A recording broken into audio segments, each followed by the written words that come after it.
नमस्कार मंडळी, मी तुमचा लाडका ओमक्या.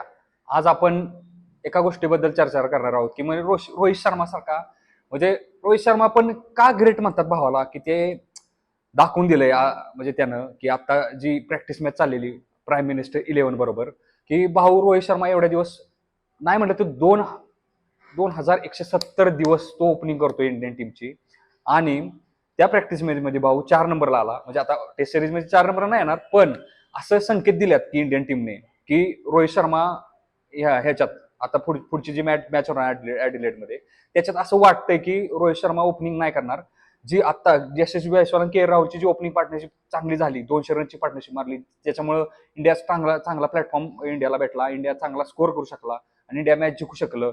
मला तर वाटतंय आता तीच ओपनिंग पेअर कंटिन्यू राहील आता सेकंड टेस्ट मध्ये पण, असे रोहित शर्माने पण संकेत दिल्यात की. आणि ती गोष्ट मला खरंच चांगली वाटते माहितीये का की असे आता सध्या रोहित शर्माचे 1 2 3 जे मागच्या ज्या टेस्ट सिरीज झाल्या ना, फास्ट बॉलिंगच्या विरुद्ध म्हणजे पहिला जो नवीन बॉल असतो ना, पूर्ण त्याच्या म्हणजे खूप अवघड झालंय खेळायला. थोडं म्हणजे थोडं गणतोय असं म्हणावं लागेल थोडं खेळायचं. टेक्निकवर आपण डाऊट घेतला नाही, त्याच्या टेक्निक जबरदस्त आहे, पण नाही का एखादा लक फॅक्टर परत एखादा बॉल स्विंग होऊन जातो जबरदस्त आणि कट एज लागतो. त्यामुळे असं वाटतं की रोहित शर्मा तिथं ही स्ट्रगल करतो थोडा. त्यामुळे त्याच्यासाठी पण एक चांगली गोष्ट आहे की जो मिडल ऑर्डरला येऊन खेळा. म्हणजे आता असं वाटतं की तो 5 नंबरला खेळेल, पण मे बी 5 नंबरची ऋषभ पंत आता एवढे दिवस कन्सिस्टंटली परफॉर्म करतो, त्यामुळे ऋषभ पंतला ती पण पोझिशन नाही हलवू शकत.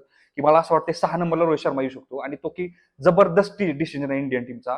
मला असं वाटतं की म्हणजे की आता कसं झालं, ह्या यशस्वी जायस्वाल आणि के राहुलची ओपनिंग पार्टनरशिप सेट झाली. आता प्रॅक्टिस मॅचला पण त्यांनी 75 रन मारले. म्हणजे एक त्यांना नाही का एक दोघांची कोऑर्डिनेशन अंडरस्टँडिंग जुळलंय प्रॉपर, की त्यामुळे त्यांना पण इंडियन टीमला पण त्याचा फायदा होऊ शकतो. आणि के राहुलची टेक्निक असली जबर आहे की म्हणजे ओव्हरसीज मध्ये भावानं एवढ्या भारी रन काढल्यात आतापर्यंत की.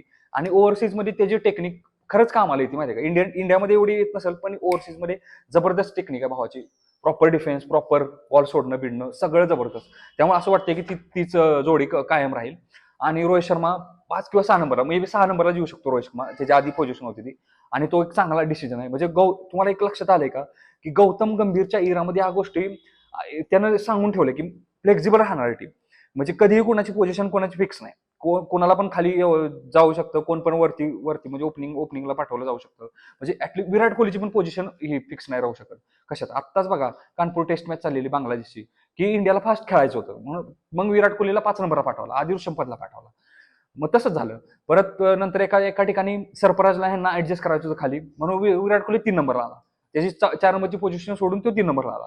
म्हणजे फिक्स नाही. आता इथं लक्षात ठेवा की गौतम गंभीरच्या इरामध्ये कुणाची जागा फिक्स नाही. आणि ती एक मला चांगली जागा वाटते. म्हणजे विराट कोहलीची राहील थोडीफार फिक्स, पण बाकीच्यांचं सांगू शकत नाही. आणि के राहुल पण कसं आहे माहिती आहे का, ओपनिंग ज्यावेळेस करतो ना त्यावेळेस जबरदस्त ओपनिंग करतो. 2020 मध्ये थोडाफार फ्लॉप झाला असेल तो, पण टेस्ट सिरीज मला वन डे मध्ये जबरदस्त केलेले. आता त्याला चान्स भेटल्यात ना, नाद करायचा नाही भावाचा. आणि मला असं वाटतंय रोहित शर्मा तू मिडल ऑर्डर ये 200 रन, 200% तो रन करणार आहे माहिती आहे का.